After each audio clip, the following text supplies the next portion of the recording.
afternoon and welcome members and friends of Trinity Episcopal Cathedral here in Reno, Nevada, the Cathedral Church of the Diocese of Nevada. Thank you for joining us today as we gather for this particular session called Tell Us What's Happening? Questions and Answers with Father William. We hope you are doing well, and we are glad that you are tuning in with us today. Already we find ourselves into the third day of autumn. We are experiencing beautiful weather here, clear blue skies, as blue can be, and it certainly is a wonderful time of year for us during this new season. This past Sunday, we kicked off our Sunday school program for our children, and we are just so grateful for the wonderful response and how smooth the program went off. This is a virtual program for the youngest of our children among us. We have a program for our 3-year-olds through 7th grade, through 2nd grade, roughly 7 years of age. That is the Godly Play program, and the other program are for 3rd graders through 5th graders with the Holy Moly curriculum. All our programs are virtual programs, and our teachers and volunteers did a marvelous job with our kickoff program, and we're grateful. If you have not registered your children or grandchildren at this point, please feel free to do so. We invite you to contact the office or contact our Christian Education Director, Judy Landis, at education@trinityreno.org. education@trinityreno.org. On our website, trinityreno.org, we post our online worship services, and I wanted to remind you that with both the Thursday healing service that takes place at 12:10 p.m. and our Sunday worship at 11 o'clock a.m., there is a bulletin that is posted on the website. When you go to the website and follow the directions for online worship, you will find as you come to the area to click on either our Facebook page or our YouTube page that there is a bulletin posted. That you click on, and that way you can follow the service. But more importantly, there is on Sunday an announcement section that is updating you with activities and events going on here so that you can continually be informed. This also helps us from having to repeat those messages orally from week to week. So the bulletin itself has a section in the rear, as we have been accustomed to in the past, with appropriate announcements as to what is going on here at the Cathedral with our ministries and the services that we are offering. A reminder that our virtual worship offerings, as I said, are reached by going onto our website. If you desire to also look at past services, especially say, for instance, with Facebook, when you go to our Facebook page and start scrolling down, as soon as you find a video, directly above it, it should say View All Videos. And if you click on that, it will bring up a new page showing all of the videos that we have been posting, and therefore you can go into the past and pull up something that you may care to view from past times. They're in order of what is most recent, and the further down the page, and as you scroll further, the more distant those particular recordings took place. Our Thursday healing service that takes place on Thursdays at 12:10 p.m. Are going to begin to reflect a more flavor of a Taizé service with the style of the chanting that is rather simple, but certainly very moving, very spiritual. And we felt that this is something that would be very meaningful to a lot of our folks. In fact, I personally find that this style of chanting is something that stays with me, and you may find that that chant will be with you for days. It'll be in your head. You may find yourself singing, even in the shower, the wonderful Taizé style hymns that we hope to be offering you. We continue to record Compline on Tuesdays and Thursday evenings. Again, that is through the Facebook page at 7:30 p.m. on Tuesdays and Thursday evenings. I also remind you of the Pilgrim Visit program that we have been doing since August.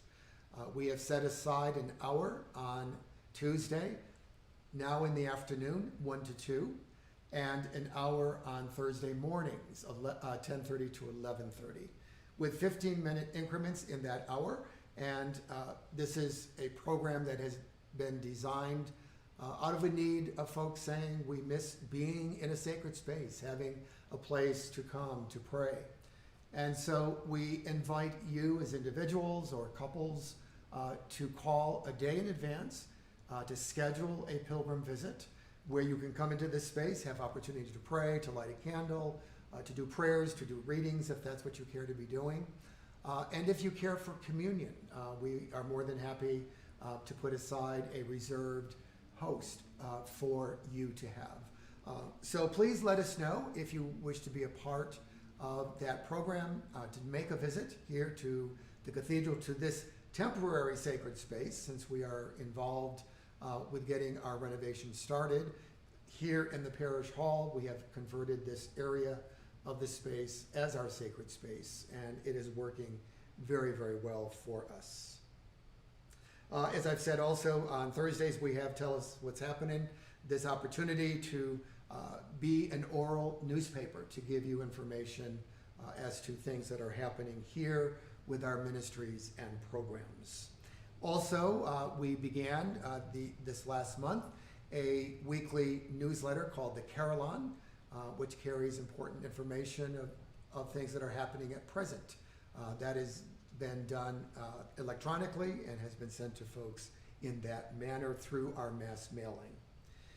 This past Tuesday, September 22nd, was our second of our two in-gatherings of food for the St. Paul Food Pantry over in Sparks. And we just simply want to thank all of you for your incredible contributions, either with food items or with monetary gifts.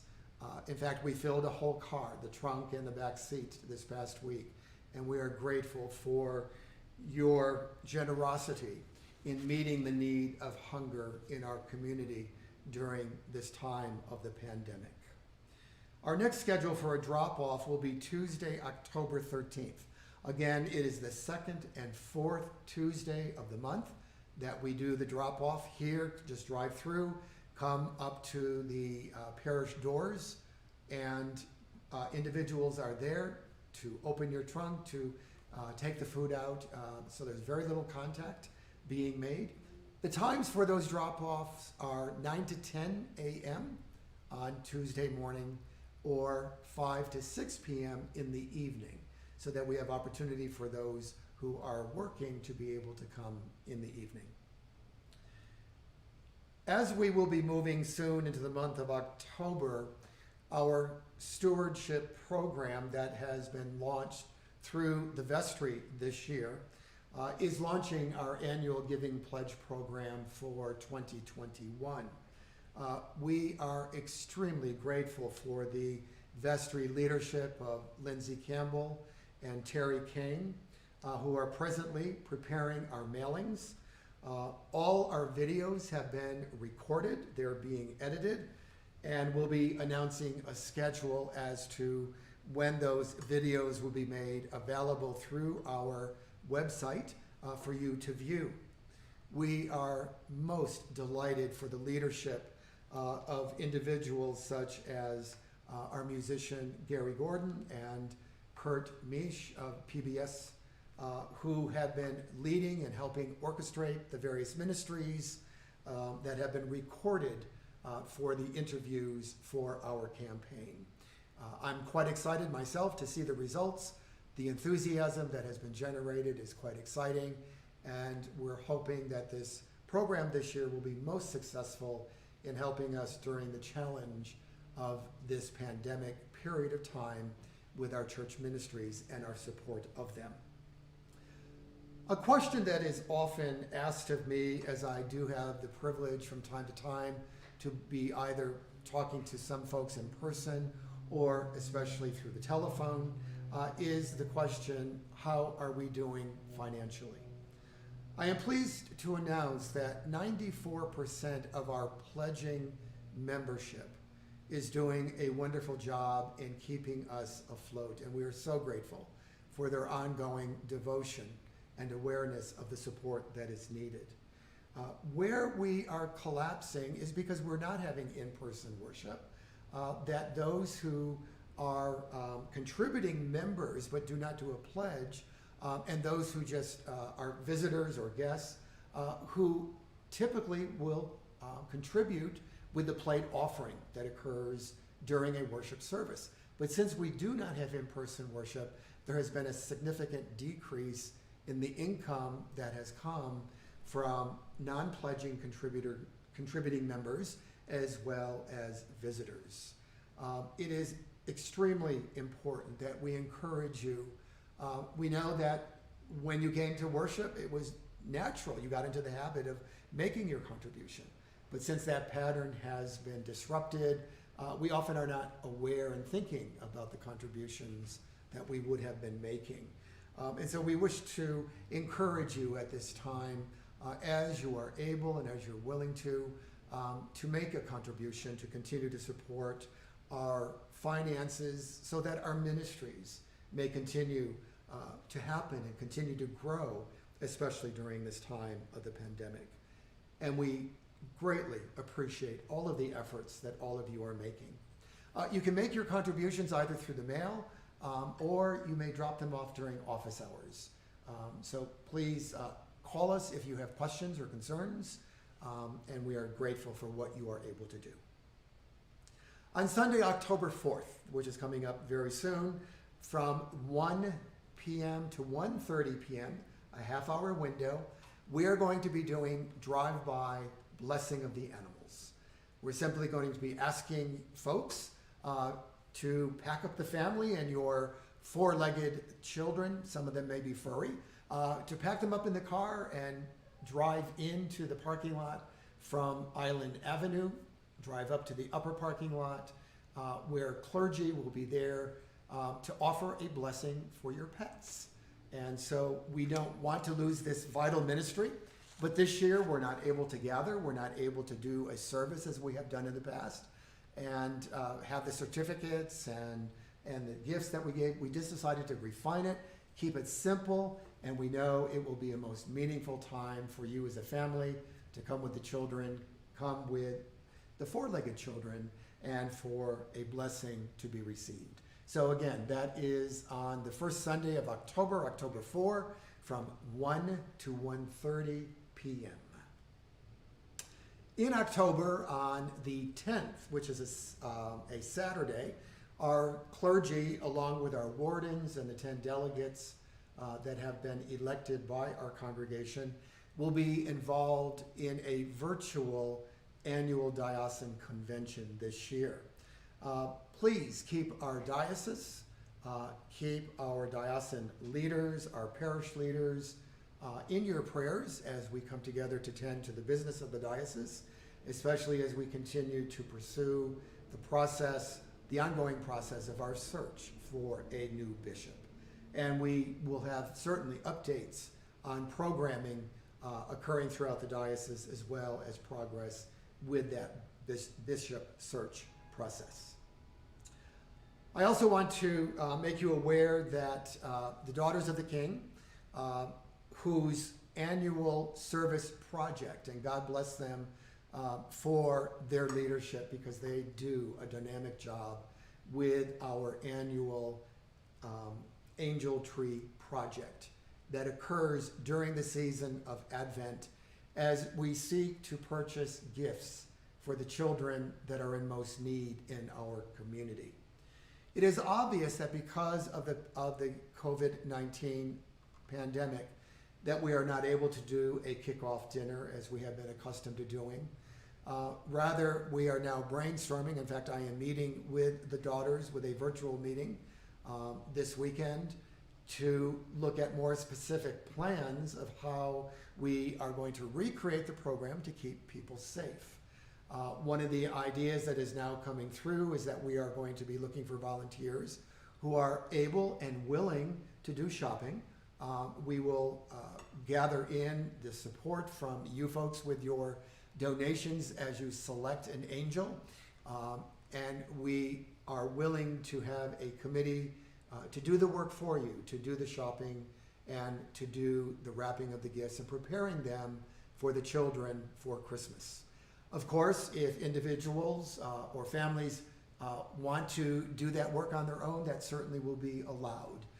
But I want you to be aware that we are going to do an angel tree project.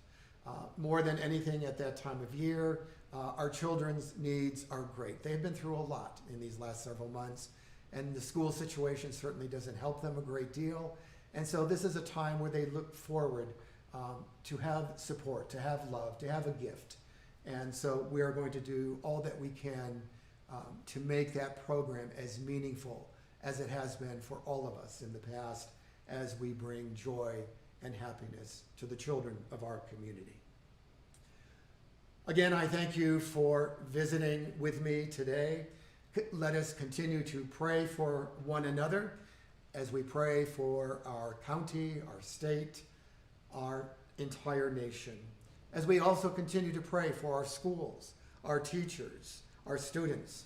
As we also continue to pray for nurses and doctors and our first responders, not only in light of the pandemic, but also in light of the fires that continue to take place, and the floods and hurricanes that take place also in other areas of our country.